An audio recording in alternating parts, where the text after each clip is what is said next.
Hopefully it doesn't fall over. I see the tape. No, I don't want to rotate my phone. Okay.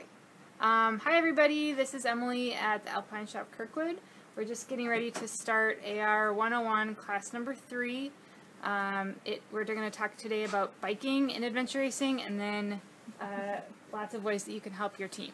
So I'm just going to kind of mostly chat with our group here, and got people coming in. I forgot to send out a reminder today, so a little bit smaller crowd than normal, but we're super happy that everyone here that is here made it. Welcome. And then anyone online, welcome as well. Okay, so we're going to just chat about, like I said, we're going to talk about mountain biking and adventure racing, and then kind of go through teamwork, and it's such a huge sport, or a huge component of adventure racing, you know, trying to get your team across the finish line, either if you're in a 2-person team or a 4-person team for the Castlewood Adventure Race. You know, there's no such thing as an individual win in our race. Even our tiebreakers, like if there even is a tiebreaker, it's the last teammate across the line. So it's always about getting all your whole teammates together across the finish line, hopefully as friends, hopefully as people that you want to talk to afterwards, because a lot of our teams end up hanging out at the finish line for our award ceremony and kind of after race party. So just a fun atmosphere. So just think about that when you're having a tough moment out there, like, all right, I need to drink beer with this person, and maybe call them tomorrow when they have some of my stuff and I have some of their gear that we need to trade back. So yeah, just take the long view. But first we'll start with biking. So we have a pretty standard mountain bike hardtail. That's probably, if you have your choice between a whole fleet of bikes, a hardtail mountain bike is what I'd recommend for the Castlewood Adventure Race, and then also for pretty much any other adventure race in the country. It's the 29-inch wheels are going to really help you out on any road sections that are included in the race, and then I find that the 29-inch wheels really help with any single track that's included. The front suspension is super nice to kind of alleviate some fatigue and allow you to be a little bit more aggressive on single track. But you don't really, for most races in the U.S. anyway, you don't really need a full suspension mountain bike. It's just a little bit of an extra weight penalty, a little bit of extra cush that you don't really need because you're not on your bike for 24 hours. But if that's what you have and that's your favorite bike, don't go buy a hardtail just for one race. Just, you know, ride your bike that you have. Unless you're Low. Alice, Low needs a brand new full suspension. She already has hardtail. Yeah. Yeah. So, Earl, do you want to just run through kind of basics of hardtail mountain bikes? Yeah, so this one here has its front fork. One thing that's nice about certain forks is it's got an open and a lock. So in the open position, it flexes, and then you can lock it, and it remains rigid. So the advantage to that is if you're riding on harder surfaces or roads, you can lock that out. It makes the bike a little bit more efficient. It doesn't have that bob.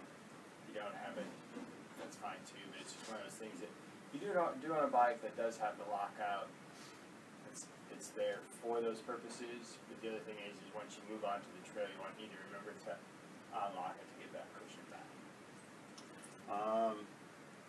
And then, you know, your normal brakes, your shifters, front and rear cassette and griller. I guess the main thing to advise on your bike before showing up to the race, make sure it's tuned, make sure it's shifting, make sure the tires hold air, clean the chain, lube the chain, just make sure that those basic things are ready to go, and don't wait till Friday night, because Friday night's going to be chaotic enough the way it is, let alone to have to make any bike repairs or adjustments. The other thing would be is to, you know, just spin the wheels to make sure that the brakes aren't hanging up. Again, we're going to have some hills. There's no reason to have to power through your brakes on top of just riding up and down a hill. Just one hill though in the whole course. That's And it's all. yeah. So, you know, just basics on the bike itself. I really we got other things to talk about. What would you recommend if our amazing racers are looking at their bikes ahead of time and they find like they have a flat tire or their rear derailleur isn't shifting too good? What would you? I would recommend bringing it to the Alpine shop and having Joe take care of it. You would. But you have to bring it in soon because this is a short week and next week, but you know, yeah. Is there a discount or something for our racers? There is. Yeah. There's a 50% off our basic tune-ups, and I think that program is good till... We officially end it tomorrow, but if just to give our mechanics a little bit more time to work through all the bikes, but if you come in after tomorrow, like just call ahead, make sure we can fit you in, and then we'll honor the discount as long as we possibly can. But we're just trying to not have, 100 people bring their bike in on Thursday before the race, and there's no possible way we could do that. But it's just having a bike that's going to shift, and the brakes are going to stop you, and you're not having to stop and fix flat tires. It's going to make this race so much more fun. Not saying that flat tires won't happen, or your bike's going to get to where it doesn't shift at some point in time. Those things happen, but if you can at least start the race with everything working, your odds are a lot stronger that it's going to work through the race. Normally bikes don't fix themselves as you're going. Sometimes a little dust and sand fixes a few things, but So, and the thing is, right now we have a lot of seasonal temperature changes, so that if you go out to the garage and your tires are a little flat, you're like, oh, I don't know, put some air in them, let them sit overnight and see where they're at in the morning. If they're low again, it's probably time to look at tubes and, at least tubes and get that done. Okay? Any hints on ratio paved to trail kind of distances? Or? Good question. I would say it's about 50-50 this year. Yeah, if you include all soft surfaces. Right. If you go to every single biking checkpoint on the 2018 course, it's about 50% road or paved surfaces, and then 50% trail. Sound about right? Yeah, it could probably be more of a 60-40 paved. Plus or minus. Plus or minus. Yeah. That's More paved or more like rocks? More paved. We really don't. We have some single track that's going to be really, assuming the weather permits. We've got some really nice single track sections. There's some parts that are going to be a little technical, but just get off your bike and walk those. Don't make it miserable. Just if you see it, I'm one of the first guys to hop off a bike and walk. It's faster for me. Other people just roll right over those things, but for me, it's like, okay, this is going to be one of those sketchy spots. I'll just get off, walk it, and then you get out and ride it. But there's some super fun, flowy, just good trail. enjoyable. We'll have some, some 2-track type stuff or some grass. Those kind of things are going to roll pretty good, and then you're going to have some paved surfaces that you'll really enjoy, and some paved surfaces that will be less than pleasurable. So, is it going to be like, this is the bike section? Mm-hmm. Or sections. Sections, okay. And it will be clear, this is the bike, these are bike places. Yeah. Okay, so it's not going to be like, so I envision, okay, so we got to ditch the bike and go off, and then we got to make our way back to the bike, which of course you do, but if it's not clear, It will then be it's very like, obvious. okay. Yeah. Yeah, there are, that's a great question, because there are some races that have like choice sections. So they'll say checkpoints 100 through 125 are choose your own adventure or pick your poison. But for our race, we tell you every single checkpoint if you're going to be biking or trekking or paddling. And yeah, you'll get that on Friday night. Yes. There aren't 100 checkpoints, right? Not in this No, race. 125. I think we only, 205. I think we only have like 40 flags or Yeah, so. we're less than 40. Not saying we can't use those 4 times each, but Yeah, we have enough to keep you interested and excited to hit them fast. When you find those flags, it's like Christmas morning, you know. And so, for this race, you should have enough Christmas morning moments to want you to keep going. If Christmas really sucks, we don't have to worry because we'll have this. Well, Right, Thanksgiving, yes. Thanksgiving turkey, whatever makes you happy. Yeah. That's what it feels like, you know. I've done some expedition races where we run almost 24 hours before you see one of those points, and it's like you really learn to appreciate those with some frequency. 4 hours. How long would a race like that be? It was over 7 days. Okay. Wow. Well- So they say, good luck. Right? yeah. See ya. And something that's kind of nice that I always do, like whenever we get checkpoints before the race, is I count them up. So, let's say for math purposes, we're going to have 32 checkpoints, and it's an 8-hour race. So it's like, okay, there's 32 checkpoints, there's 8 hours. Oh, that's like an average of 4 checkpoints an hour. Every 15 minutes. Right, and it's just something to like think about as far as pacing your day out. You know, it's not saying you need to panic when it's 15 minutes and 30 seconds and you haven't found something, but just kind of helps you like, okay, over the whole race, I need to average one of these flags every 15-ish minutes.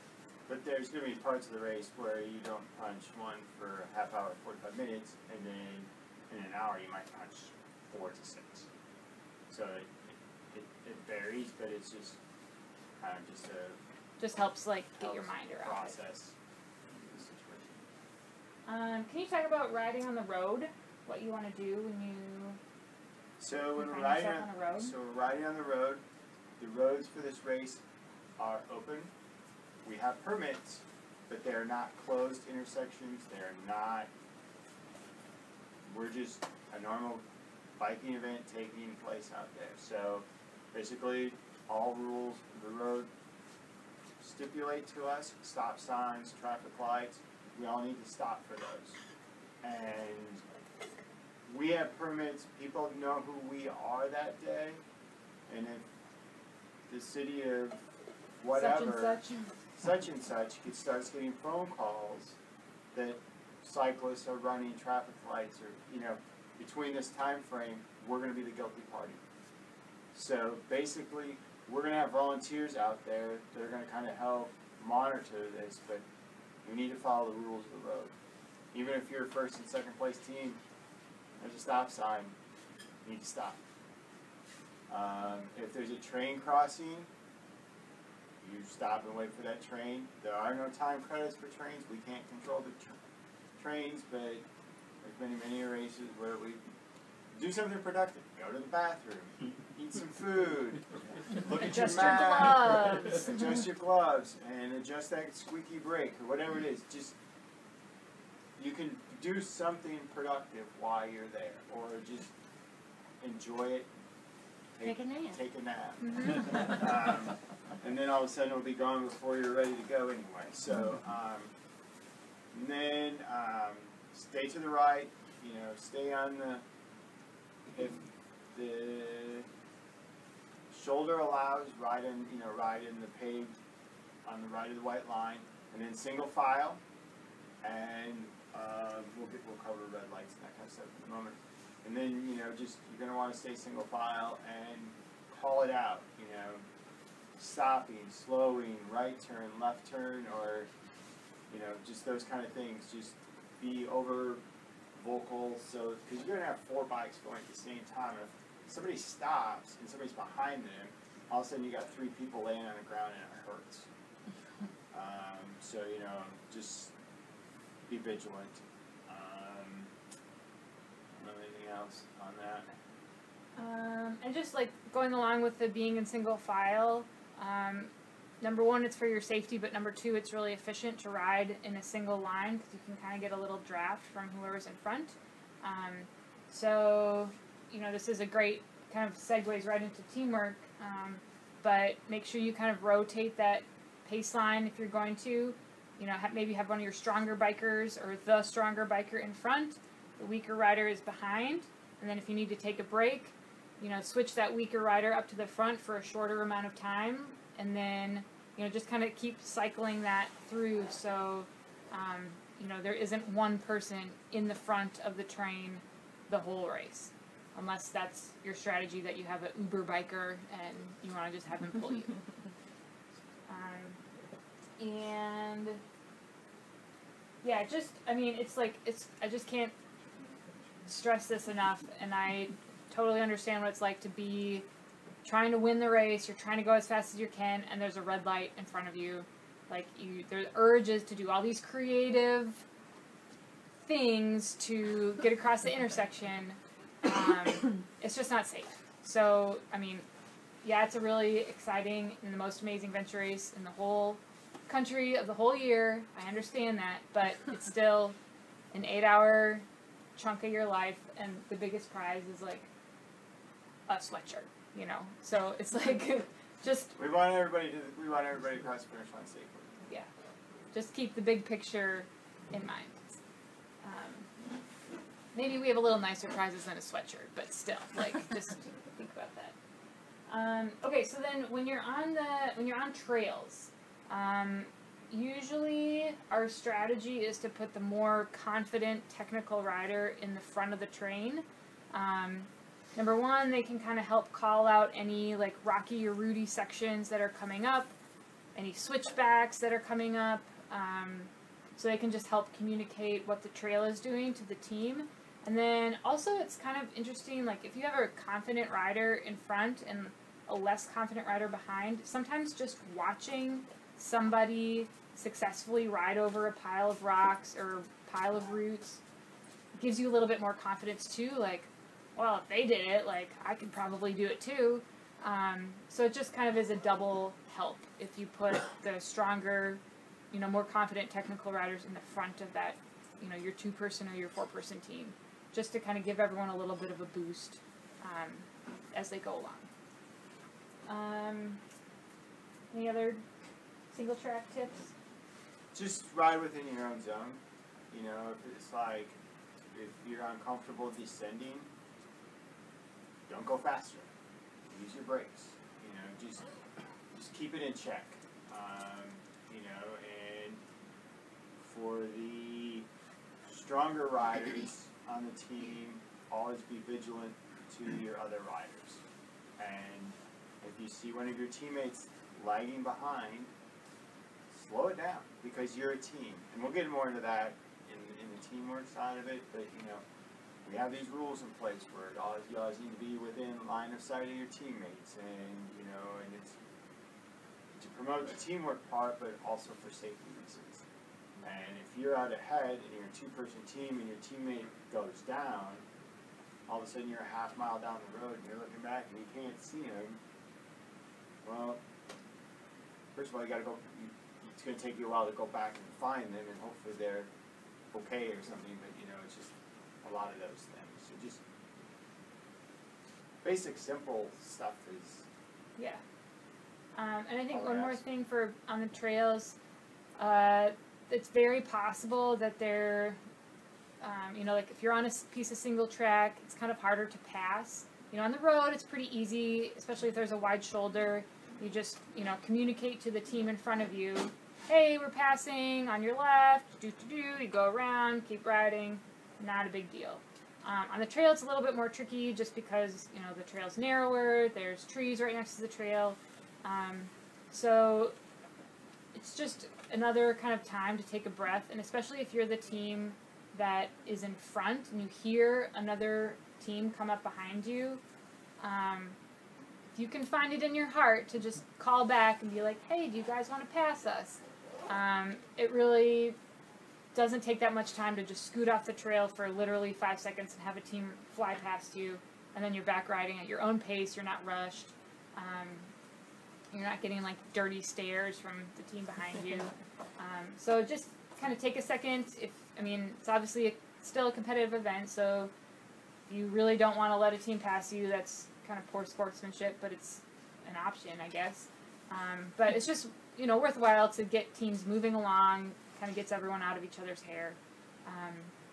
Or just look for a place where the trail is wider. You can keep riding and just slow down slightly, move over to one side or the other, and then let the other riders go by.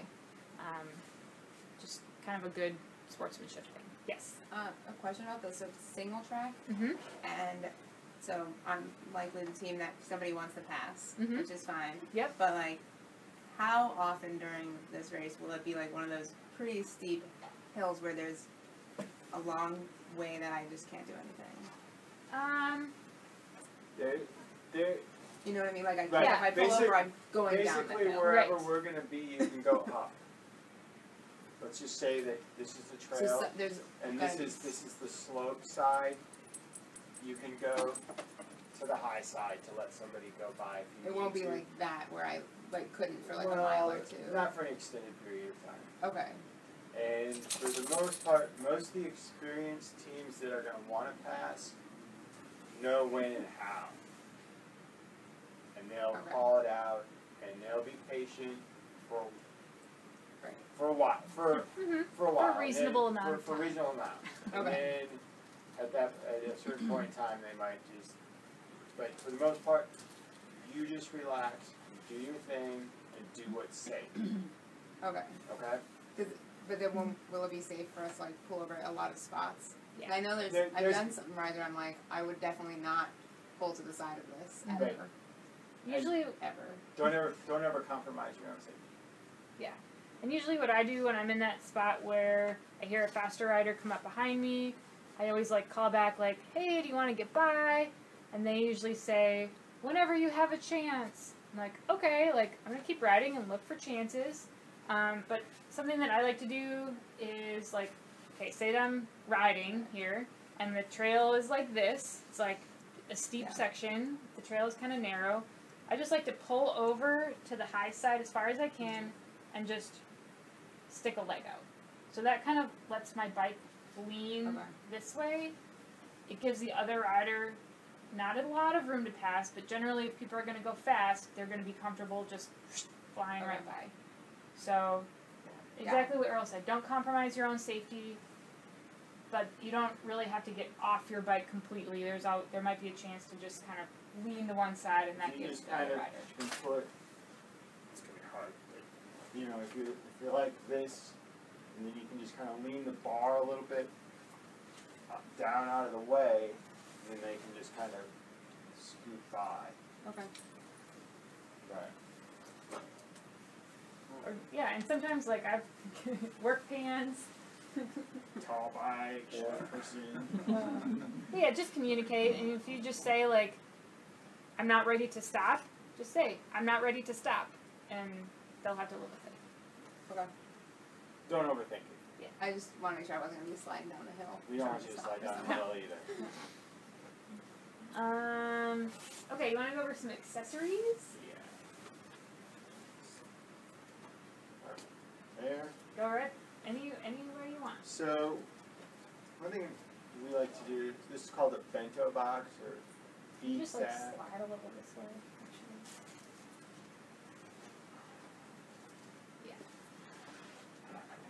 Yes. Uh-huh. So, this is just a nice place to put, food. It's more normally filled up with food. You can put some other things in it, hand warmers or whatever, but this is just a nice place where it's easily accessible. For some races, I'll just pre-open a lot of stuff because if your hands are cold or you're riding with a group of people to, use your teeth and stuff do that while you're still riding. So sometimes I'll just take some stuff out of the wrappers, throw it in there. and then gotta wash it every once in a while, but you know, it just makes it a little bit easier that way. If you wanted to put a multi-tool in there, you could as well, but don't have to have those, but it's just kind of a luxury item. Super convenient. This would be a map board. This is one that's actually purchased, but you'll see a lot of people that will create or make something. But this is just a nice way to, so it opens up, you can fold your map, lay it in there, and then for the navigator, it's right here. Some people will go get a little clipboard from like an office store, and then just zip tie that to the stem, and then that would be a map holder. Pieces of, like, this is corrugated plastic, like political sign material, so you could just maybe find one of those still roaming around. Cut it up.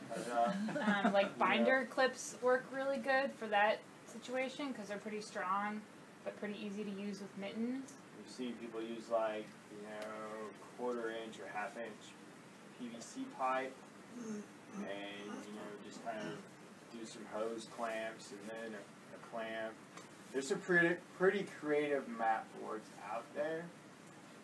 Some people have their map case with the string around it and it just hangs here, but when you're riding your bike it's gonna flop. It works. So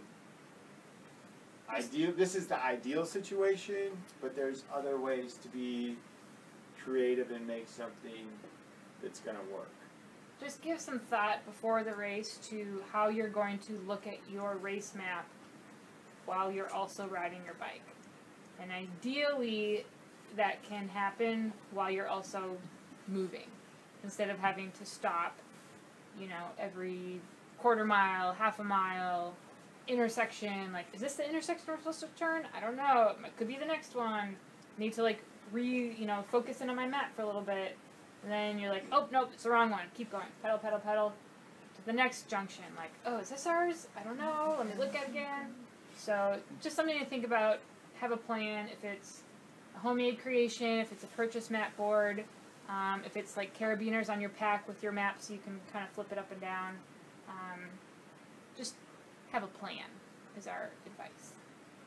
And we can talk about this more next week as far as race day strategy, but one other thing is like if there are road sections when you're doing your maps, you can take a piece of paper and say, okay, we need to go 3 miles, or we need to go 1/2 mile, we need to turn right on Frank's Place, and then we're going to go another 3/4 mile and turn left on First Avenue or whatever.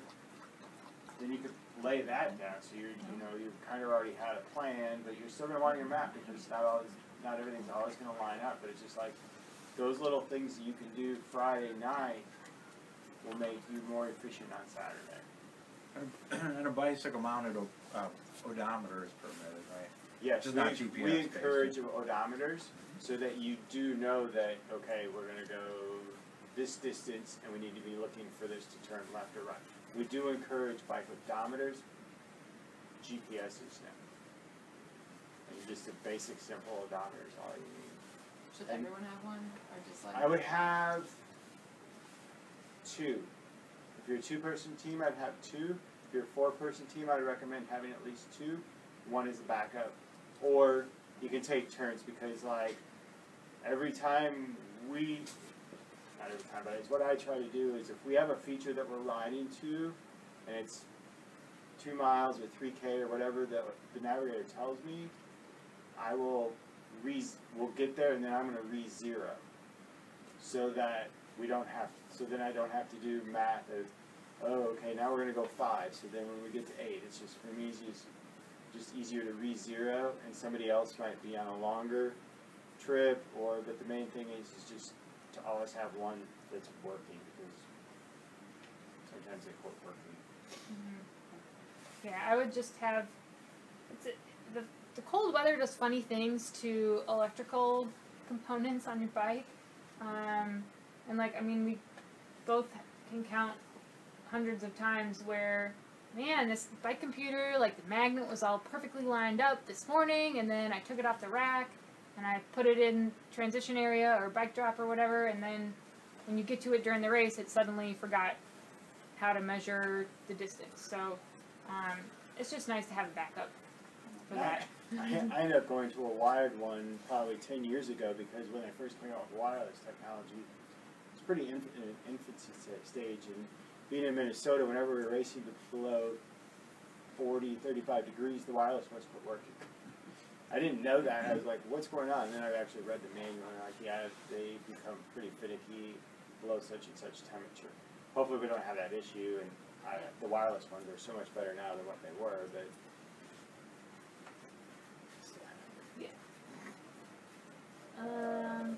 Okay, any other... Oh. Okay, We so... gotta hear about that. Yeah, uh-huh.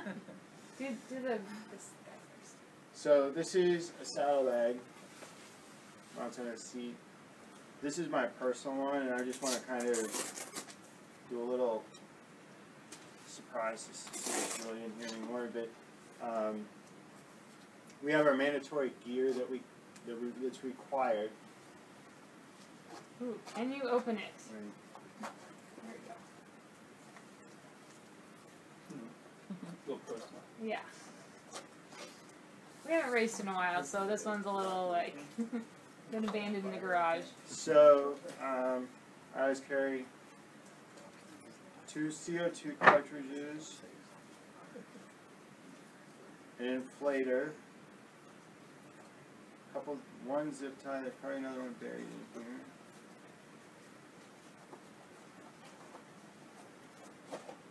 Two. The right size, too. Yep. The correct size. That's yes. why I have two. I have a saddlebag on each bike, so I always have the right one. This is kind of a fun tool. It's a chain connector, and I have connector links in it, tire iron, and then this also does the valve cores if they get stuck and you can't get them open. They have that one here. I don't think so. They can order them. They might. They do have some back there, I think. From our friends at Wolf Tooth in Minnesota. Multi-tool with a chain brake. Tess, you are stinky. Tess has got some bad breath. And gas. Yeah. Patch kit. Yeah, blame it on Tess. Yeah. That's what dogs are for. Didn't they still smile? And then a boot for if you have a sidewall issue. And then also these are the little plugs that you can use for tubeless tires if you have a hole in it you can screw. What else you got in there? Jolly That's Rancher. Yeah, Jolly Rancher. So, I got this one shirt. And then red flashy lights are part of your mandatory race gear. So those can mount, depending on how your bike's set up, behind a seat post or down on a seat stay. But these are mandatory. Are they supposed to be on while you're... So whenever you are on a paved surface, for sure. So we'll be watching for that. So what happens if you don't have something, or something quits working, or you lose it, you thought you had it, or whatever? What happens? Great question. So, we have the mandatory gear list that is on the website. It's, full of amazing things that you get to bring to the race. We don't do anything with the mandatory gear list before the race. It's just, we're trusting that you are bringing everything that's on that mandatory gear list with you at the start. And then at some point, or points, multiple, during the race we'll have a gear check. So we'll say, show me your compass, your spare inner tube, and your first aid kit. So then you have to dig those things out of your pack or out of your saddlebag and show them to the volunteer. We'll check you off, and then you get your punch for that checkpoint. If you don't have any item that we're asking to see, then you don't get that checkpoint punch. So you lose one checkpoint. So, and it's, I mean, it's a bummer. It's not like, oh, all 4 of you have to be missing the same thing. It's like, if one person is missing one thing, no punch. So it's just really important to bring everything that's on the list. So in other words, all persons on your team must present all the items asked for to get the punch. Yes. Right. Okay. So, Exactly. but on the gear list, there's individual mandatory gear, and then there's also team mandatory gear. So like the medical kit is team mandatory gear, so you need one of those for the team. And anybody can carry that. We'll talk more about that in the next section. So then if you you started with something and you get to a checkpoint and you can't find it, it still counts that you don't have it. So, like I've received a penalty before. Like I started the race, I had a red flashy light, and by the time I got to the gear check, my batteries were dead, and so it didn't flash anymore, and like we lost a point. So, just check your batteries, make sure that the way that you're carrying all your mandatory gear, it's not going to flop out of your pack. If you forget to zipper something, you want to make sure that everything's secure during the race. If you're letting your teammates carry your stuff, that's totally fine. You just have to be able to find it all at the gear check. So if you're like, I've done races where I didn't even... Tessa's requesting attention over here.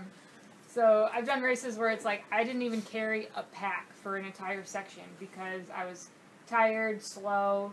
So my teammates carried it, and then, okay, you get to your gear check. That's fine that you're not carrying any of your stuff, but you still need to show it to the volunteer. So that's kind of how the gear works. And the best way to kind of keep it organized is, I use dry bags for everything just because I learned the hard way that backpack stuff get wet in backpacks. So like, I'll have a dry bag with spare clothes, and I'll have a dry bag that's going to have the race phone in it, the medical kit in it, and then my personal mandatory gear all in one dry bag. So when you come into a gear check, just pull out that bag, open it up, and have it visible. Put it back in, put it back in the pack, and go. You just take it loosey-goosey and flop it in there, and then all of a sudden you got a fleece in there, and you got some rain pants, and then you put those on, take those off. All of a sudden the backpack gets opened up because we're looking for something, and then a couple things fall out and they land on the ground, and away you go, and then all of a sudden you're at the gear check and they're like, I had that. At one point. At one point. I've just learned this all the hard way, so it's like, whether it's a Ziploc bag or, some sort of Crown Royal bags work great, and then you can use it for the race and then wash it, and then you can put the donations in there and turn it in, and just things like that to manage your life. And you'll learn as you go. We're always learning, whether it's your first race or your 100th race, there's always new tips and tricks. You want to talk about this, and then we can put the bike away? Yep. What's this? Anyone want to volunteer? A bike tow, yeah, tow rope.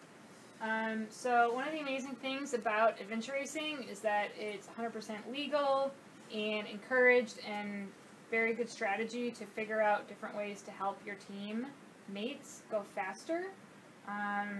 So this is a bike tow, which helps you go faster on the bike if you have someone who's either not as strong on a permanent basis or just temporarily not as strong because they didn't eat enough during the race, or they twisted their ankle and they're feeling a little weak in their ankle, like whatever it is. A bike tow is a great way to share energy. So the way that this thing works, it's obviously attached. This is a little... It's pretend attached. Pretend attached. We didn't do a full installation for demo. But this attaches to the seat post of the bike. We tend to use this kind of like stronger bungee cord with a really thin piece of like PVC conduit. It's like just thin and flexy. We've seen a lot of teams is really popular to use the retractable dog leashes. So they like, zip tie those to the stem or to the seat post, and then they retract onto the way. You just need some sort of methodology. Number one, to absorb shock, so some sort of stretchiness. And number two, some way to keep all of this stuff out of the rear wheel when you're riding. So that's what this little piece of PVC does, is you just let your hand foot stay. How long is that? 2 to 3 feet? 3 feet? Yeah, about that. I would say 2.5. Basically, you want to just make sure that this comes all, the front piece comes all the way to the nose, and then the end of the plastic is Sticks right past the wheel. right at the back edge of the wheel. It doesn't need to be any longer than I've seen some people make these a little bit excessively long. But basically, all this is designed to do is keep it out of the wheel, and then also is what I'll do is you'll want to try to I'll use my left. Yeah. If I'm riding, I'll use my left hand to swing it over, because the person actually needs to ride kind of up to you to grab that, and then they'll fall back behind, and then you want it long enough to, I don't know, what is your gap when you're back here? I have no idea. It kind of takes a little bit to figure out the right spacing for how you want your bikes to be spaced when you're towing. But I would say it's like a foot, 18 inches between the tower's rear wheel and the towee's front wheel. Like, it's close. So that's about, this is pretty good. This is on the little on the short end for my personal comfort zone, but just go with it. So what do you do with the loop? So the loop, good question. So at the end of the toe, you need to have something that the towee person in the back can hold on to. So I just like to take the loop and put one finger on it. Sometimes two, or just try to alternate fingers if they're getting tired and blood flow restricted. But it really is not more than 1 or 2 fingers maximum. I like this because then that allows me to I can still fully shift. I can fully brake. I have pretty much 100% dexterity with my own control of my bike. But if things get a little sketchy, or we're going downhill or too fast, all you have to do is lift your fingers up and you're free and under your own power. I've seen some people who attach this, hook it onto their handlebar, hook it onto their stem. Some people put clips, just a clip or a hook clip. It works, but when things get dicey, this is the fastest way to release. It's not even thinking about it. You don't have to make another hand motion or something. And so, a couple things when you're on tow is communication becomes very important at this point in time, just because you're so close together, and pretty much paved surfaces or gravel surfaces are pretty much the only time I'd recommend it. Single track, I would not really recommend it. Other things is if you're interested in doing something like this, practice, and not practice at the race. You need to practice before. I have witnessed some bad towing accidents. I'm sure you have you been in any bad towing accidents? Just drafting. No, we got lucky a couple times, but I just don't push the envelope with it on race day. Basically, the best times to be towing is uphill to keep the team together, and on long flats is the safest. And probably 90% of the time we use to tow is uphill. Mm-hmm. And the thing is that with the towing system, person that is, she's done. The the person that is doing the towing is only spending 20 to 30% more energy Maybe even less. or less. Like, go ahead, finish. You finish because I'm getting confused now. I would. So as far as how to actually execute a successful bike tow, the person that's in front, it's not like you're dragging the person behind you full gas. The person in front really just rides normally. Maybe an extra 10%, maybe 20% when Earl's feeling like super strong. So like really the person in front just rides normally. The normal pace that they would ride, the normal effort that they would ride for that section of the race. The person behind also rides normally.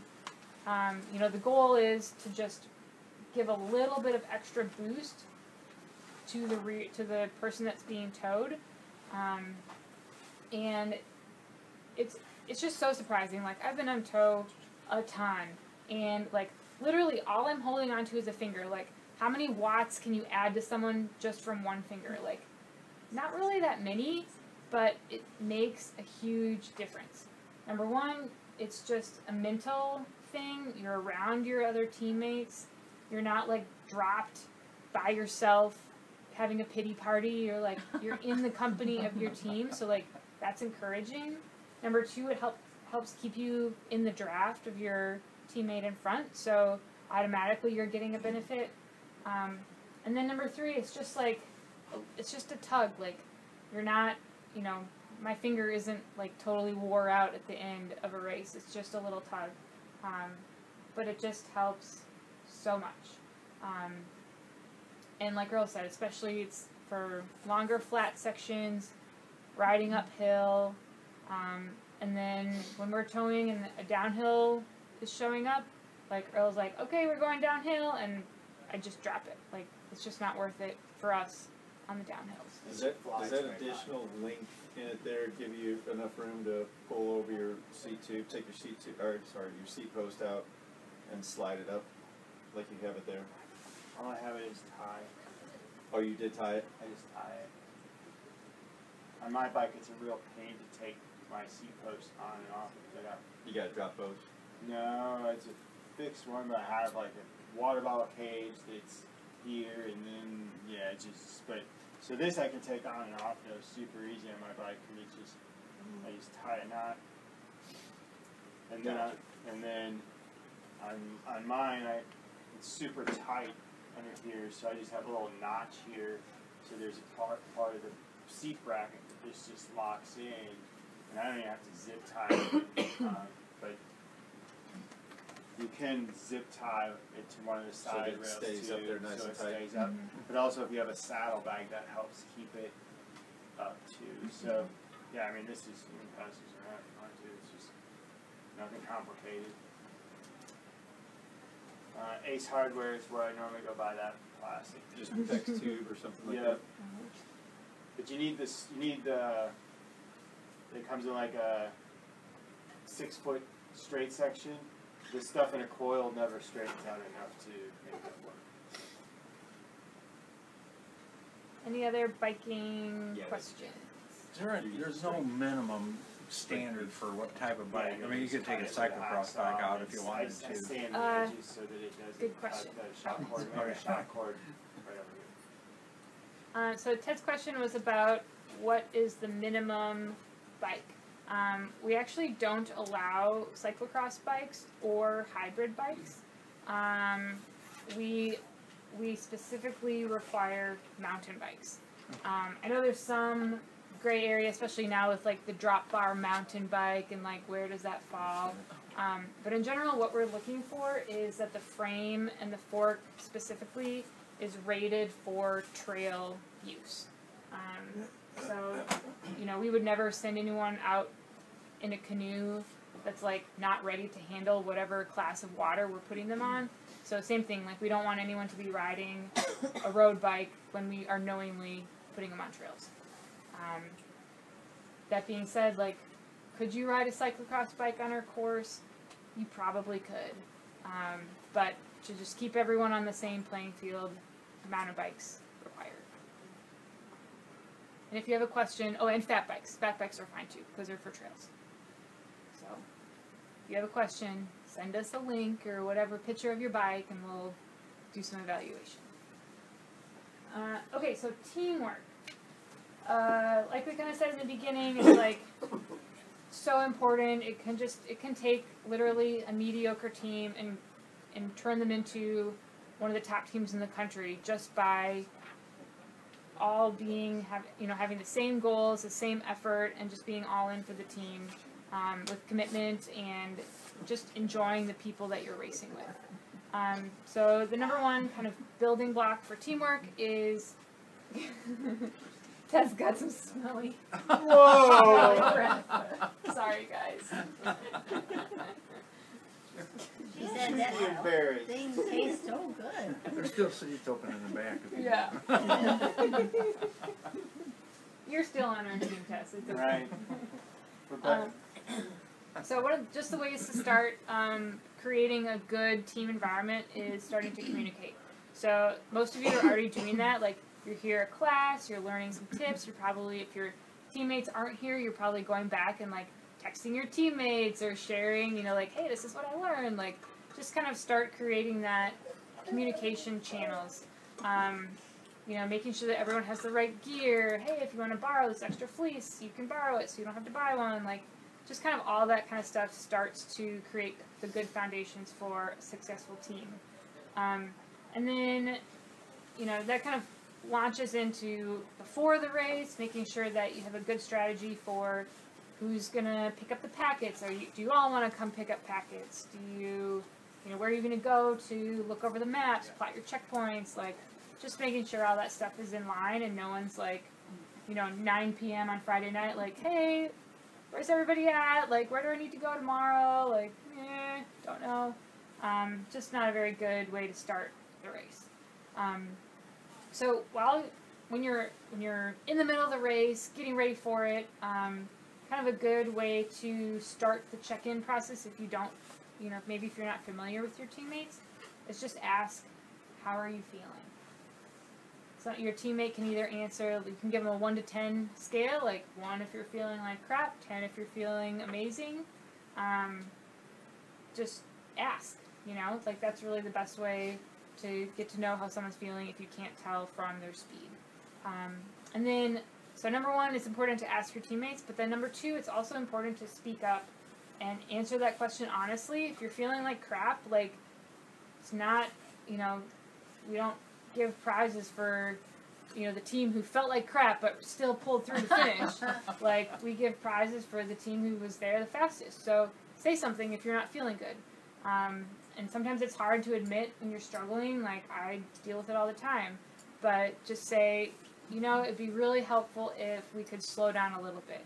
It'd be really helpful if someone could carry my pack for a little bit. It'd be really helpful if we could stop so I could put on another jacket because I'm cold.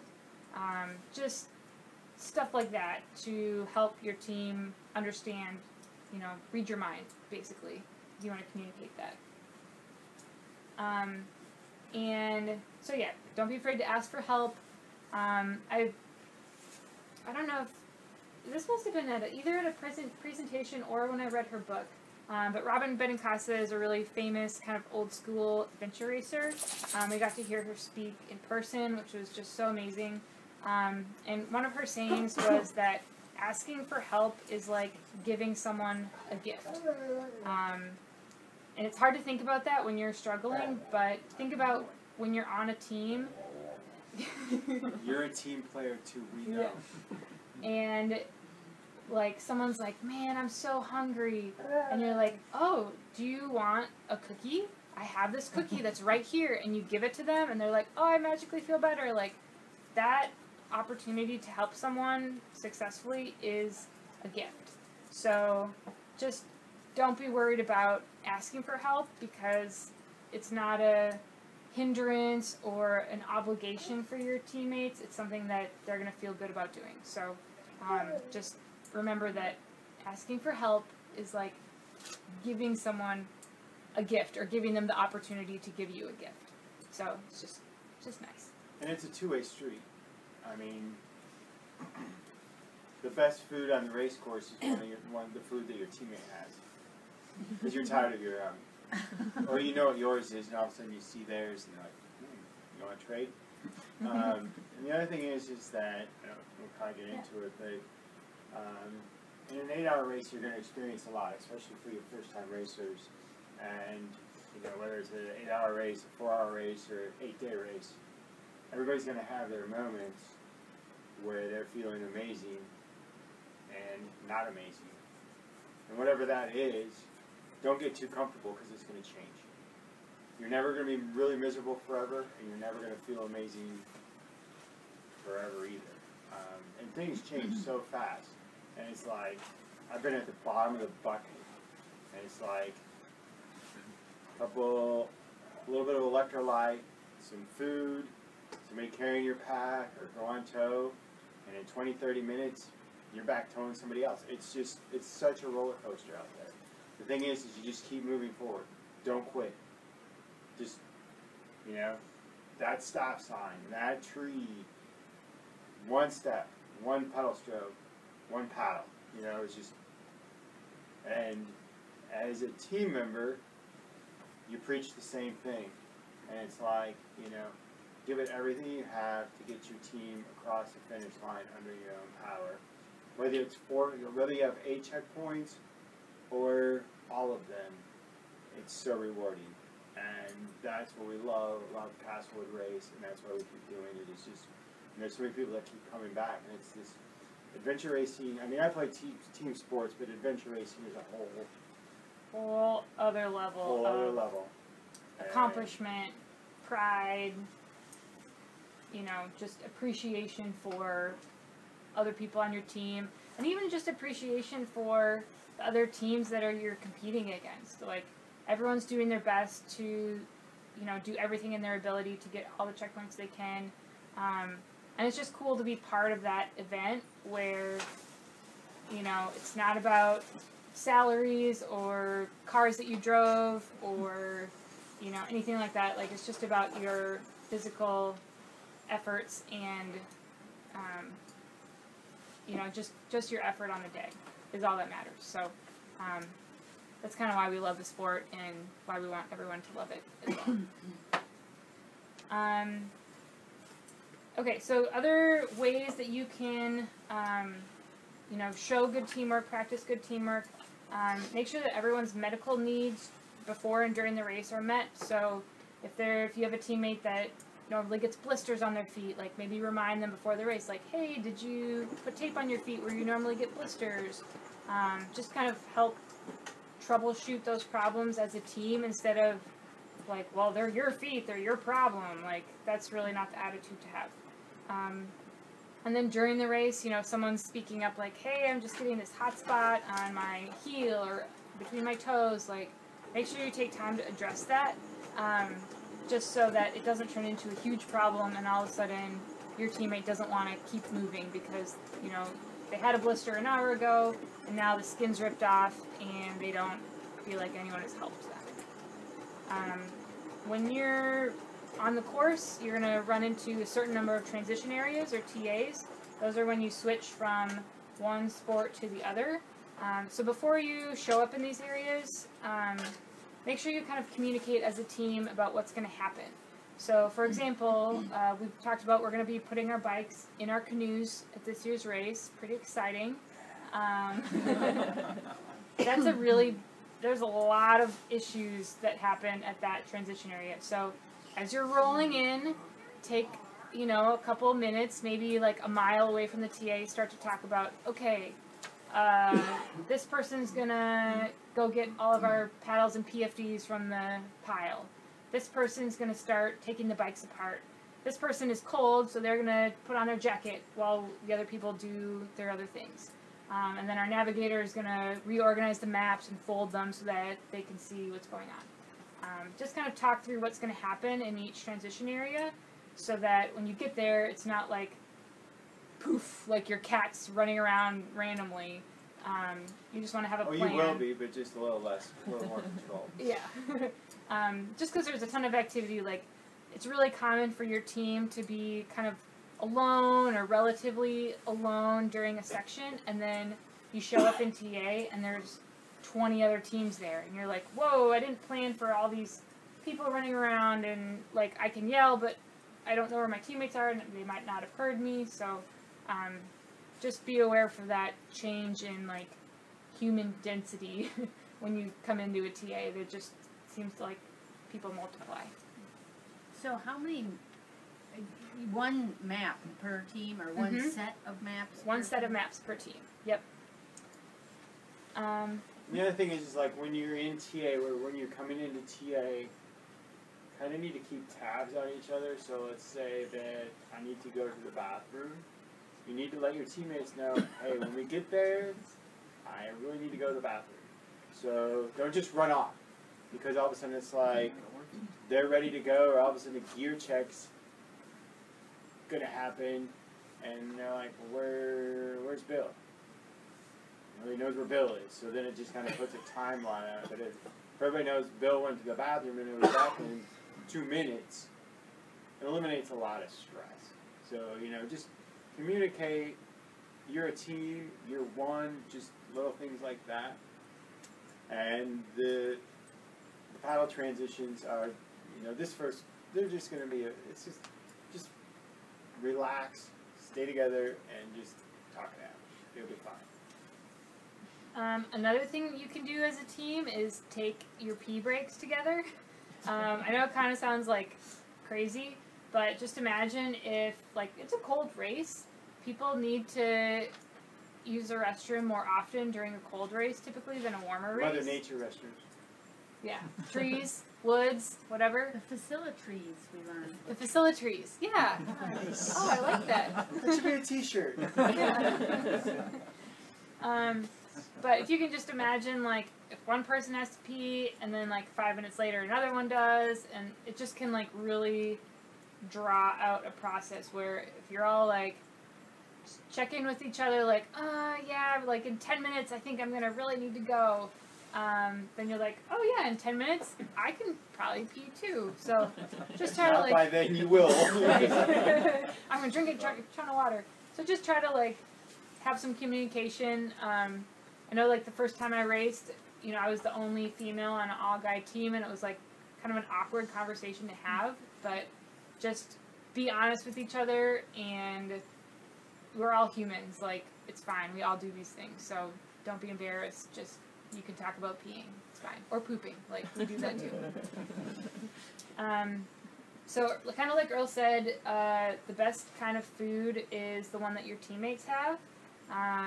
So just be aware, like, whenever you're eating something or drinking something, just remind your teammates, like, hey, if you haven't ate in the last 30 minutes, like, maybe you want to think about having a snack. It's really important for especially the navigator, because they just tend to have more stuff going on. Like, they're thinking about the maps, they've got the map in their hand, the compass in their hand, like, their hands are busy. So if you can, like, literally feed your navigator, like, unwrap a Snickers bar and shove it in their mouth so that they can get calories without losing focus on the map, or like, oh, I gotta put the map down, get in my hip pockets on my pack, dig out food, unwrap it, like, there's so many steps. But if you can just remember to, number one, remind your teammates to eat and drink, and then number two, make sure your navigator is eating enough, and feed them. Countdown and repeat on your, if anybody even Yes. has these anymore, but Yes. countdown. For race day, they're good. They're They're great. Because No. there are no smartwatches at the race. There you go. But Yeah. I mean, the countdown and But repeat just- function but just just says, to oh, set- every 30 minutes, Just take set a drink, a countdown eat something, timer or for every 15 30 minutes or an hour. We've done that for many, many years. Just, it's like, all of a sudden it goes off, and you're like, oh yeah. Because if you're out running around the woods, an hour can go by, and then all of a sudden 2 hours went by, and you're like, we haven't eaten or drinking anything. Because it's really easy to do in the beginning. But it's like, once you get behind, it's harder to get caught back up. It's 100% self-supported food and water. Yes. So you carry everything you need, or have it all paid. Yep. But you can also carry money and a credit card. That's Oh, pretty and light. And if there's an opportunity, You can get breakfast. You could stop and have Waffle House. amazing Yeah. hot dog on a roller and 44 ounces of Mountain Dew. 44 ounces of Mountain Dew, nice warm bathroom. That's good to know. But it has to be, you have to get by it.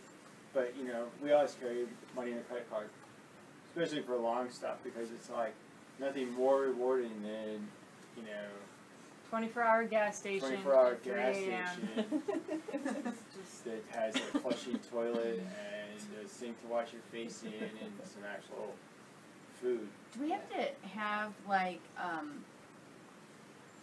a person to drop us off somewhere or pick us up? No. Okay. Because it's just like if we don't know where these things will be. Right. And Yep. You're going to leave your car at the start-finish line, and as long as you finish the race, all your stuff will end up at the start-finish line, and everything in between you'll be self-propelled. So start finish is start finish. Yep. Yep. It's in the Not same too place. separate. Well, it's Sort of. start finish and or start finish staging. Race HQ. Race We'll HQ. call it Race HQ. Race. I mean, for example, the first year that Earl and I directed the race, we had our start finish line. It was at the Wyman Center. And to start the race, everyone loaded up on school buses and we drove them to the start line. Okay, there we go. I have Yeah. a better picture because I'm like, if we don't know where things are, do I need to like call someone and Right. have them prepared to No, assist as me? long as you get yourself to Race HQ, we'll take care of everything in between. The other option is we sometimes have a bike drop on the morning of the race. So Friday night, you come to pack a pickup. We'll say, hey, before you show up at the Race HQ, here's an address. You need to go drop your bike off. We'll have volunteers there to provide security. And then you'll show up to that location during the race. And then ride away. And we'll talk more about that next week in the race logistics, but there's no bad questions here, so we can talk about it. Yeah. No. Oh, look at those guys. They're Yeah. raising their hands. Look at that. That's Alice, what's your teamwork. question? Just a quick question that's kind of related to the bike. Yeah. So we're gonna have the bike and the helmet waiting for you, and or maybe shoes. Mhm. Can you also have extra food or drink waiting for you there? Great that question. you provide yourself. Great question. So, we will. Let's see. How did we do this last year? So basically, is what I'll Go. take this and you. Okay. So basically, hypothetically, let's say you're going to drop your bike somewhere. You will. We'll allow you to have bike shoes, bike helmets, you know, your bike gloves. If it's going to be cold and you want a warmer pair of gloves for that, that's fine too. And water bottles on the bike, that's fine.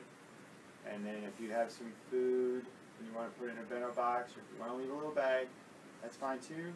But everything where that bike sits, when you ride out on that bike, it goes with you. So if you leave a gallon jug of water there with your bike, that gallon of jug goes with you. One year I ended up cleaning up the transition area, and that didn't make me real happy. I didn't mind doing it. But I mean, we ended up with 6 gallons of water and all kinds Fleece. of, yeah, you know, stuff we really didn't care or need. You know, nobody left the really good stuff. Like So if you want to leave an Hardtail. Artex Right. note in the there for me, yeah, I'll pick that up for you. But you know, so you can have some food and water and some stuff, but when you leave, it's going with you, and it's going with you for the rest of the race. So you can't leave it with your bike when you leave your bike. So let's say, yes, Okay. when you leave your bike again somewhere else, you can, but it's just when you, That's part of the package. it's part of the package. Mm-hmm. Yeah. Yes. Do we know what the first thing is? We'll tell you on Friday. Okay. Okay. They know. So We know. Yes, we do. It's Great going to be question. one of 3 things. Yeah. We know that.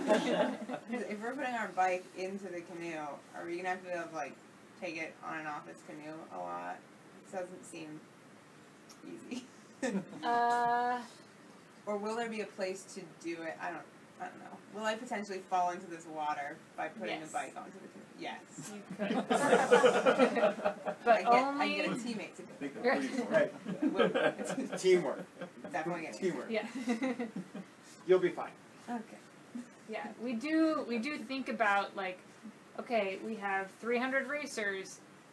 Can we find an area where feasibly half of those people are going to be there at one given moment? You know, we don't want to impede regular traffic. We don't want to trespass on someone's private property. Like, we do kind of give you guys some sort of staging area. Not a ton. And it's like, you know, there's advantages to be one of the early teams, so you have a little bit more space to work with. But we're not, you know, backing you up to the river and saying, okay, like, good luck. That'd be fun. It'd be terrible to race, but Yeah. be some good entertainment. So, basically, there's certain parts too where people get spread out. So let's say we have a field of 300. 300. Within an hour and a half, it's only going to be an hour and a half, but there's going to be a fair gap between the top 5 teams and back.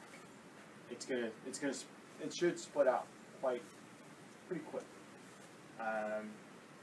So when we're designing a course, we kind of want these little more challenging type situations where we don't have everybody On top of each on other. top of each other. So Okay. Okay. I can't give you too No, much you're fine. information, but Hints without hints. hints without hints. Right. Okay. Is it like a beach or like a dock? I don't know. It's water and shoreline. And I will go a step further. It's someplace where we can feasibly get the canoe trailers. We're bringing in And the 150 vehicles. boats, so Just it's not going to be like a little. And Deer 300 path. paddles, Deer right? path. You're bringing Right. 300 and we're paddles. bidding pat. Yeah, Maybe 300 of them, 350? in fact. 300. Yeah. 310. Right. And 300 PFDs. Yep. Yeah. Are you going to have the PFDs like small, medium, large, or just a big pile and They're just just grab anything? One size. Okay.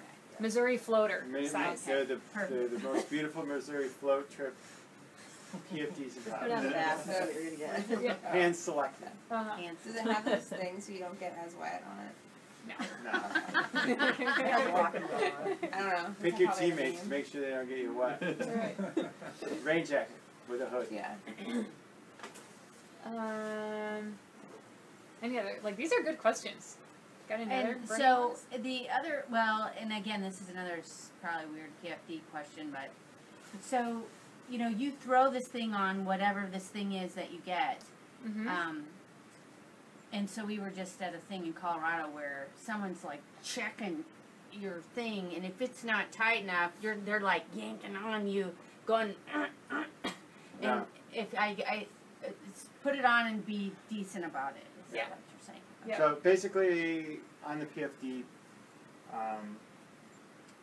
you needs to be on, Needs to be buckled. needs to be buckled, Okay.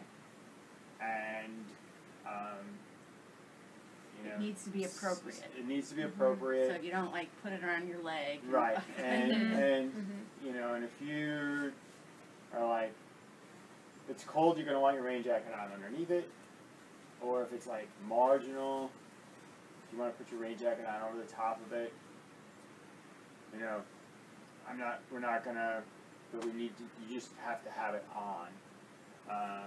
If you're paddling and you get hot and you want to take something off and put it back on, is that Yep. okay? We just You don't have to like pull over to the shore and just Just be smart. be Okay. smart.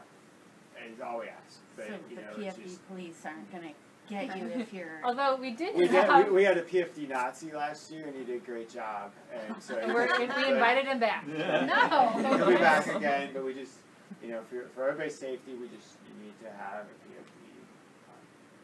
Kind of another boat question. I know Yeah. that was last week, but It's okay.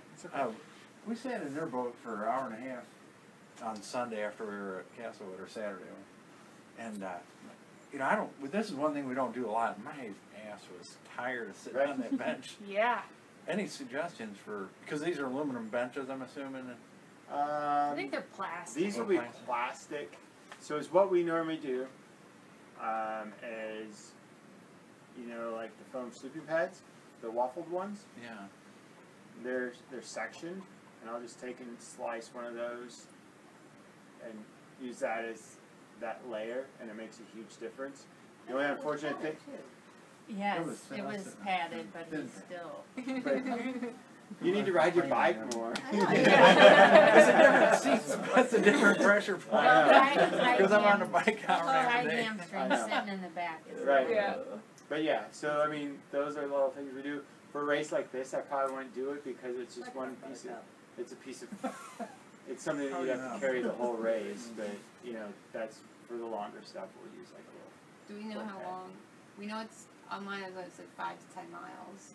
Yep. How long does that typically take? So it's 5 to 10 miles is our normal paddle range. Typically when you're going downstream, I mean, it always depends on the water levels, but I feel like 10 to 15 minutes per mile is about, with any sort of like Yeah, that's what we were effort. doing the last 2 weeks. Yeah, with some effort, you know, not just like Slow. drinking your water bottle or whatever. But we're going to keep that towards the shorter end of that range this year because we have bikes and boats. Just because we have bikes and boats, and we paddled 2 weeks ago, and it was like it's cold. Yeah, it's windy. And Sad. so, And as it's just a peace offering for Right. making you carry your bikes and Right. boats. I was gonna ask. Trying how to we're keep like, it okay. shorter. yeah, so So that means the run will be longer. The what? Something will be longer. Yeah. something else will be longer, so you can cuss us out at that point. Yeah. I'd rather be paddling. Yeah. So like, would we be wearing? I'm probably gonna wear the same shoes the whole time. Yep. I don't want not these. As I said, that looks like a good option. Yeah, heel boots. How do I make sure that my feet aren't like soaking wet when I'm canoeing? Right. Besides- Embrace the princess roll. I feel this roll every time we paddle. It's amazing. What I would recommend is number 1, you sit in the front Yes. of the boat, and number 2, you say, teammates, I really need to get in the front first. So Before you push the boat all the way out. Yeah. So you have your teammate like arrange the boat so it's really close to the water. Like camper. And then you don't have to get your feet wet when you're getting in. You just like, you know, bloop, step right in, sit down, get situated. And bring And bonus then- treats for your teammates. Yeah. And then you say, okay, I'm ready.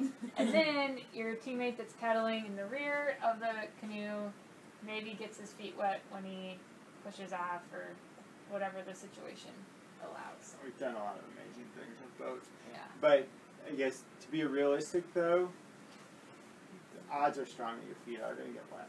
Right. So it's like, okay, how am I going to overcome this later on in the day?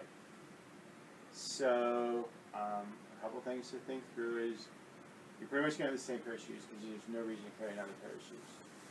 I want to carry a dry pair of socks and put them in a Ziploc bag or something for when you're done. Other thing you can do is bring some. We use dog poop bags because we have a dog, but you know, Used dog? No. Use new ones. recycled ones. Or, you just put your Putting it around your or like a bread bag, or you know, Wonder Bread bags used to be the most amazing thing that everybody used, but something to just take your shoe off, put your foot in the bag, and put your shoe back in, and that's just going to kind of help keep your feet warm too, because it's going to create that vapor barrier to help retain the heat there, and then you know, when you're done with the paddle, you'll have a dry pair of socks to put back in that wet shoe. It feels great. Bag around the full shoe. So that, Would but, that then, not but, work? then, but then you could use that bag again too if you had to. It's kind of a lot of bags. Right. So you're doing the bag on the outside of the sock. I've done it both ways. just gets really clammy when it's next to skin. Yeah. But sometimes. Yeah, and if the sock's wet, it's still, like I say, the vapor barrier It's a vapor allows barrier that wet both sock to ways. warm up better. Then we put the bag around the shoe. That's not gonna work very well. It just rips real fast, It's just gonna rip really fast. and it's kind of slippery Yeah. to walk on. But you can Just try like it. in the canoe. So here's Yeah. here's the key to this though, is to have a shoe and sock that is breathable and will dry fairly quick. So heavy wool socks, they don't dry quite as fast as like a lighter weight sock. And then just kind of like, you know, a mesh shoe like this, it's going to dry pretty quick. As you know, if the weather's halfway decent.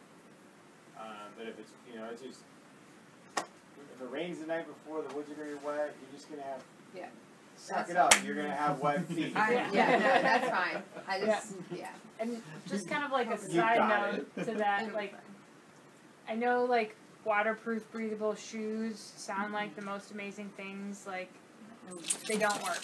Like, it's just marketing and another reason that people can, or companies can charge an extra $50 for shoes. So really what a waterproof breathable shoe is going to do is just retain all the sweat next to your feet, and you're either going to get your feet all clammy, or this has happened to me, is you start like cooking your feet inside your shoes because your feet are so hot and then they're wet and it's just like bad. So resist the temptation. Like, it sounds amazing, like, oh, I'm going to be trotting through the snow-covered woods and my feet are going to be dry and toasty in these waterproof breathable shoes. Like, nope.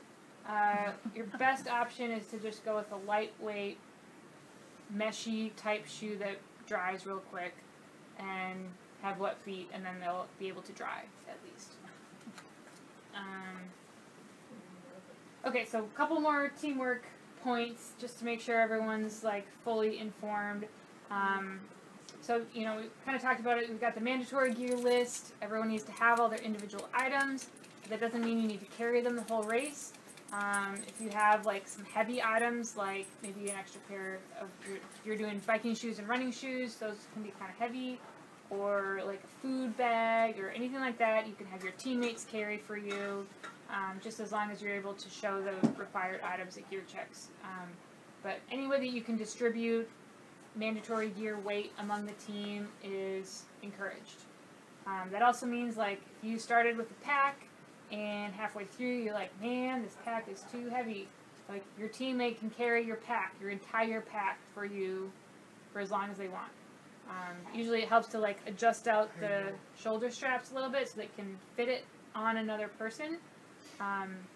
But you don't have to carry your own stuff, just as long as someone on your team is carrying it. When someone is navigating, we kind of mentioned it earlier, there's going to be one set of maps per team. And so it's the navigator is going to be looking at what you're doing. But number one, the navigator needs to kind of communicate what's coming up. I always really like to hear from my navigators, like, 5K to go, 1K to go, okay, it's 100 meters off trail, and we'll be there. You know, like, those kind of numbers really help me. Sometimes they say, we'll be there in a little while. It's like, okay, what's that mean? Yeah, it's like road Then we go trip. down again. Yeah. But then, like, also your navigator can tell you, like, okay, we're looking for a junction, a trail junction, a road junction, whatever. And then from there, we're going to go to the control. Or, okay, team, you really need to help me find this, you know, the third reentrant on our right. And then we're going to go down there to get the control. So anytime that your navigator pipes up with some sort of landmark that you need to be looking for, the whole rest of the team can help look for that stuff. Someone else on the team can also help pace count. If you are a team that likes to do pace counting to help measure your distance when you're trekking, that's something that a teammate can do instead of the navigator doing everything. So the navigator is going to have the maps, but then someone else on the team should have the passport. So that's a little piece of waterproof paper we give you at the beginning of the race that you punch all your controls at to prove you were there. So someone else should carry that passport. and then another person, if you have a 4-person team, should carry the clue sheet, so that the navigator's looking at the map. And they're like, all right, just over there on that hilltop is going to be checkpoint number 2. As long as you're with the whole team is within 100 feet of that checkpoint, you can send one person to the flag to go punch. While that person is doing that, the navigator can be kind of like figuring out what to do next. Someone else can have that clue sheet available. I like to have, it's actually, if you guys know, it looks like quarterbacks, like place cards, you know what I'm talking about? Like little wrist bracelet. Yeah. I don't know the term, but it's basically like a wrist thing, and it has a little laminated card that has, that's where I put all my clues when I'm the clue sheet person on the team, so that I don't have to be digging paper out or anything. It's just boom, it's right on my wrist. So someone else can do that and call out instructions for the next leg, what clue you're looking for, anything like that. So just split up those duties so the navigator isn't 100% busy with other tasks besides reading the map. One thing to recommend is the person with the punch. Whenever you come and go out of a TA, those are kind of busy. When you're leaving the TA, remind each other, hey, did we punch before we left? There's nothing worse than floating down the river and somebody's like, did you punch? Silence. Silence. Because it's do you paddle upriver to go back and get it? Or you're at a checkpoint. And, checkpoints are one thing, but the TAs, there's a little bit more going on.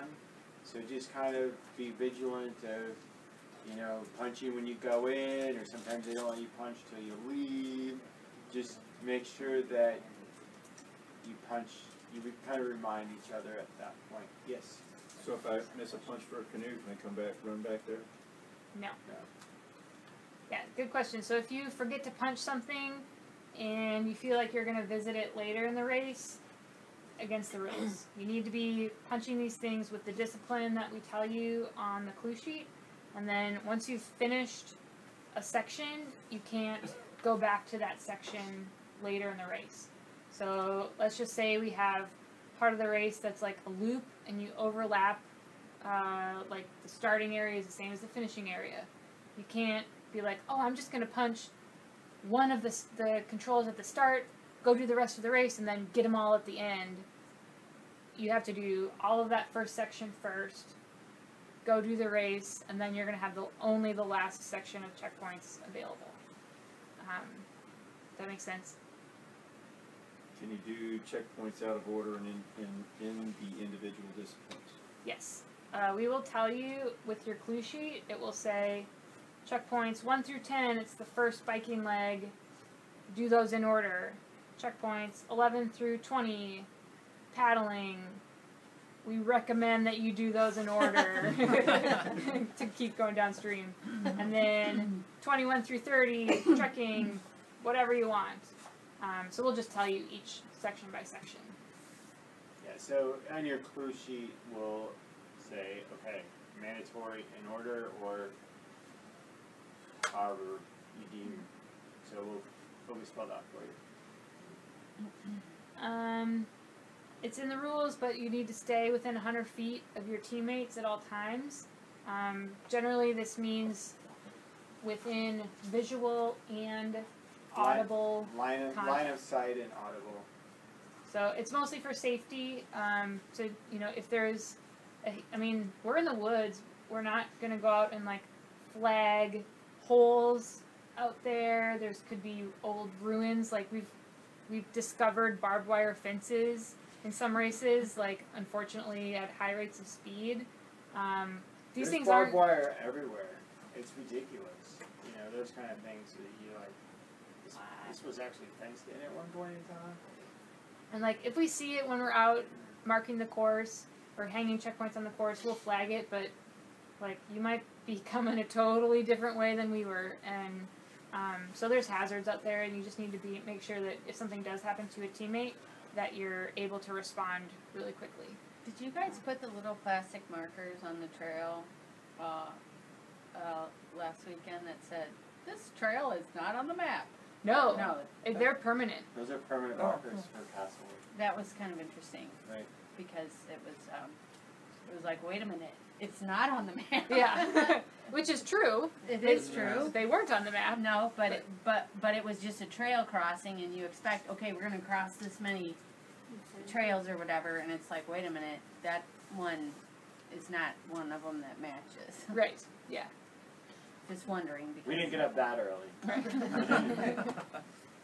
And I guess like just the bottom line, teamwork. It's like, what can you do to make the slowest person at that moment in time a little bit faster? Because kind of like we said, if there's, your official time is marked at the final person on your team crossing the finish line. So there's no advantage to having 3 super fast, fit people and then someone who really needed help during that race and they're just left to struggle on their own. It's always about the team as a unit, doing anything you can to help move that unit forward on the course constantly. Sometimes that's physical assistance by towing someone, even if they if you have, straps on your backpack that you can just hang on to, sometimes that really helps. Holding hands is 100% legal and it's 0 extra weight because you have to carry your hands anyway. So it's that's literally the most lightest weight towing system is just holding hands. Sounds ridiculous, but it really helps. And just making sure you're talking to people to help encourage them from a it's not like a mechanical assistance of pushing or towing, but sometimes just making someone a little bit more happier makes them go faster. So offering them a little bit of your food, saying hey, did I tell you this amazing story about my dog? Just kind of take their mind off of something that they're really struggling with. And it goes a really long way. So just keep everything positive out there. Definitely. Teamwork makes the dream work. Teamwork makes the dream work, 100% all day long.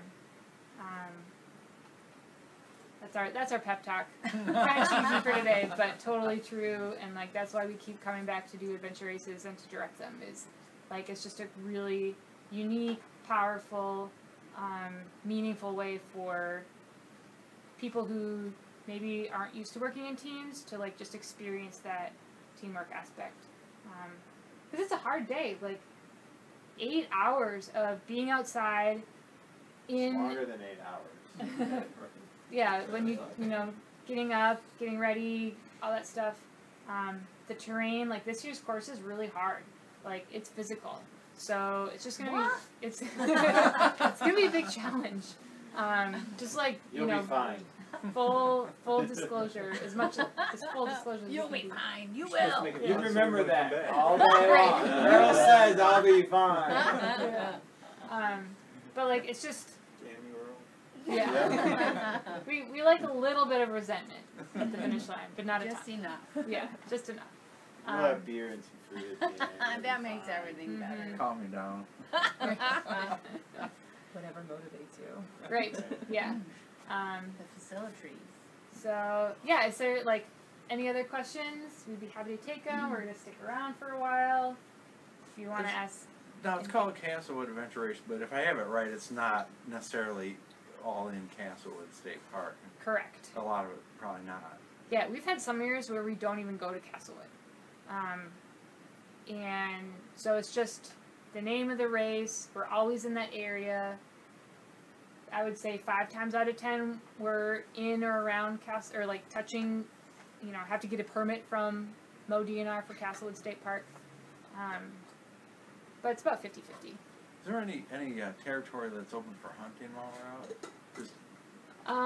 That's a good question, and In case totally, we need to get food, I mean. Hunters. yeah, totally legit. But all of the areas that we designed the course through, do not have hunting in them during the race. and we're permitted through. We're permitted through. Now we have done our fair share of races where we have to wear blaze orange because it is hunting season. We've never had an issue, but for this one, it's always late enough in the season that we don't have that. The archery only. Is that fine? No one can aim with a bow anyway. So. Yeah. What's the link to the old maps? I was trying to find that. I Oh. know that you'd sent that out once before. Yep. So the old maps, they're on the offroadracingleague.com Okay. website under results. But I'll repost. We have 3 years of old maps that are put online. I'll repost them on our Facebook event page, just because they're awesome resources. I spent a lot of time. 2011 or 2013. Not then. 15, 16, and 17. Had to do a lot of hoop jumping to get the files in appropriate upload parameters. But you can go see the entire courses. You can practice plotting the old checkpoints, just to get an idea of what kind of stuff you're going to be handed on Friday night. You can see photos of the races from 2015, 2016, 2017. That's what I did when I started. Is I tried to find race photo albums, race reports on people's blogs. What do people do? I had no idea. And just looking at race pictures really helped me, understand what people even wore, So, I'd recommend that. What else? What time will we be able to pick the packets up? 4 o'clock. Yeah. We can have our prep together. 4 to 8 is packet pickup. But last year we had everyone through here by 7:15. On So, Friday. on Friday. Do Yeah. both people have to show up? No. So there's only some, if both people signed the waiver during the registration process, then you only have to send one person to pick up. But it's if you had a last minute sub on your team and they haven't signed the race waiver yet, we need you to come in person and sign that. And you can pick up packets for other teams as long as that other team sends me some sort of email it's okay for you to hand off my stuff to someone else. People are working on Friday. Some people are traveling to get to St. Louis, so we just want to make this as anything that we can do to help facilitate your team's packet pickup experience, we will do that. And this is the place. This is the place, We're Alpine right Shop in this- Kirkwood. Remember, we're right in this room. Oh, okay, yep, That's even gooder to know that. yes. And then if you have any last minute shopping needs, it's available. Yeah, and I actually have a racer coupon that's going to get emailed out before Thanksgiving. I hope. I'm in charge of it, so I just need to find the time to do it. So then you can come a little bit earlier to Alpine Shop and shop if you want. But normally we have a race night or a packet pickup coupon as well. What else? Good? All right. That's it. Thank you. Yep, you're welcome. Appreciate it. We'll stick around for a little bit and have a great night. Don't get enough sleep next couple weeks. Get good solid meals. Solid meals. All right. Bye, Facebook.